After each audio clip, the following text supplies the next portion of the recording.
नमस्ते। आज हम एक बहुत ही दिलचस्प सफर पर चलने वाले हैं। एक ऐसी दुनिया में जहां सदियों पुराना ज्ञान हमारी आज की टेक्नोलॉजी से मिलता है। जी हां, हम बात कर रहे हैं वेब स्वाध्याय की। ये एक ऐसी पहल है जो हमें दिखाती है कि इंटरनेट सिर्फ जानकारी या मनोरंजन का जरिया नहीं है, बल्कि ये खुद को बेहतर बनाने का एक बहुत ही ताकतवर माध्यम भी बन सकता है। ये सारी कहानी शुरू होती है एक बहुत ही दूर की सोच से, गायत्री परिवार के संस्थापक गुरुदेव के एक विजन से। सोचे, उस जमाने में जब कंप्यूटर और मोबाइल फोन बस आ ही रहे थे, उन्होंने तभी भविष्य को देख लिया था। उन्होंने कहा था कि ये जो टेलीकम्युनिकेशन का दौर आ रहा है ना, ये सिर्फ एक तकनीकी बदलाव नहीं है, बल्कि ये हमारी चेतना, हमारी कॉन्शियसनेस को एक नए लेवल पर ले जाने की जबरदस्त संभावना है। तो सवाल यही उठता है ना, कि एक सोच, एक विजन आखिर हकीकत कैसे बना? एक संकल्प ने कैसे दुनिया भर के हजारों लोगों को एक डिजिटल प्लेटफॉर्म पर एक साथ लाकर खड़ा कर दिया? चलिए, इसी पूरी कहानी को आज अच्छे से समझते हैं।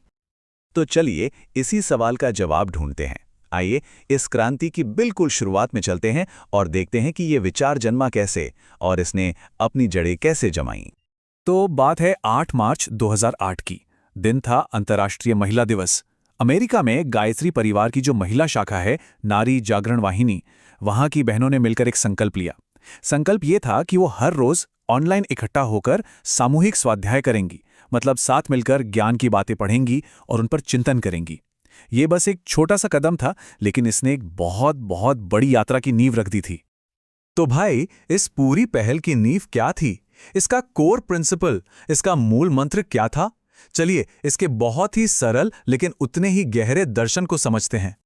वेब स्वाध्याय असल में 3 मजबूत खंभों पर खड़ा है। पहला है नियमितता, मतलब रोज जुड़ना, डिसिप्लिन। दूसरा है निरंतरता, यानी इस क्रम को कभी टूटने नहीं देना, कंसिस्टेंसी। और तीसरा और सबसे खास है आत्मीयता, मतलब एक दूसरे से दिल से जुड़ना, एक परिवार की तरह महसूस करना। इसे समझने का एक बहुत ही सुंदर तरीका है। एक कुम्हार के चाक का उदाहरण लीजिए। चाक का लगातार घूमना है निरंतरता।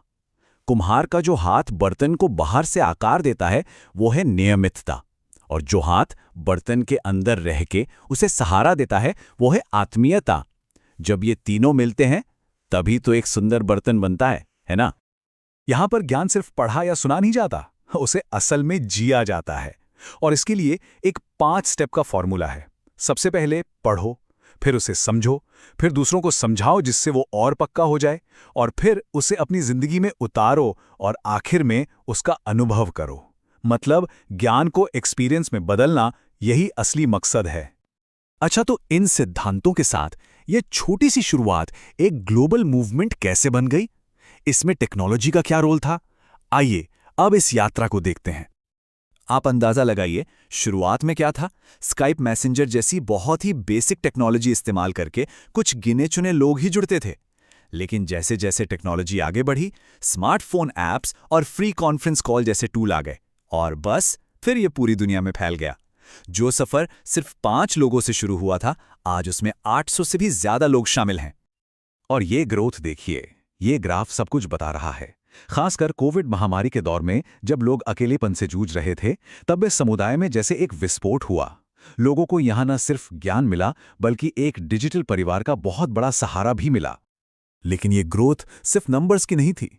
समय के साथ यहां की गतिविधियों का दायरा भी बहुत बढ़ गया और इसने खूबसूरत कल्चरल इकोसिस्टम बना दिया। वेब स्वाध्याय अब सिर्फ एक स्टडी ग्रुप नहीं रहा, ये एक पूरा परिवार बन गया है, एक जीता जागता कल्चरल प्लेटफॉर्म। यहाँ जन्मदिन मनाए जाते हैं, योग और प्राणायाम होता है, साथ मिलकर साधना की जाती है, और यहाँ तक कि घर बैठे बैठे शांति कुंज की वर्चुअल तीर्थ यात्रा भी की जाती है। मतलब ये एक कंप्लीट कम्युनिटी एक्सपीरियंस है। और इसमें एक चीज तो बहुत ही कमाल की है, ध्यान यात्रा। सेमिनार के दौरान लोग सिर्फ गुरुदेव के जीवन के बारे में पढ़ते नहीं हैं, बल्कि ध्यान के जरिए समय में पीछे जाकर उन जगहों को महसूस करते हैं। जैसे वो कमरा जहां उन्हें पहली बार दिव्य दर्शन हुए, या वो पेड़ जिसके नीचे बैठकर वो ध्यान करते थे। ये ज्ञान को सीधे अनुभव में बदलने का एक अद्भुत तरीका है। तो अब सवाल आता है कि अगर किसी को इस ग्लोबल कम्युनिटी से जुड़ना हो, तो वो कैसे कर सकता है? ये सब होता कैसे है? तो अगर कोई जुड़ना चाहे तो शेड्यूल कुछ इस तरह है। हफ्ते के दिनों में, यानी मंडे से फ्राइडे, मुख्य स्वाध्याय के लिए 3 अलग-अलग टाइम स्लॉट्स हैं। वीकेंड्स पर भगवद गीता का अध्ययन होता है और बच्चों के लिए भी खास सेशन होते हैं। और हाँ, रोजाना योग और प्राणायाम के सेशंस भी होते हैं। और इन सब से जुड़ना भी बहुत ही आसान है।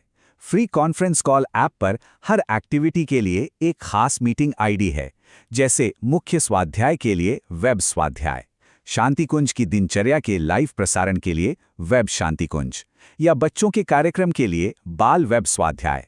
हर किसी के लिए एक डेडिकेटेड डिजिटल स्पेस है। तो वेब स्वाध्याय की ये पूरी कहानी हमें एक बहुत बड़े और गहरे सवाल के सामने लाकर खड़ा कर देती है। क्या वही टेक्नोलॉजी, जिसे हम अक्सर ध्यान भटकाने का, डिस्ट्रैक्शन का कारण मानते हैं, अगर सही इरादे से इस्तेमाल की जाए तो हमारी सामूहिक चेतना के विकास का सबसे शक्तिशाली औजार बन सकती है? ये वाकई सोचने लायक बात है।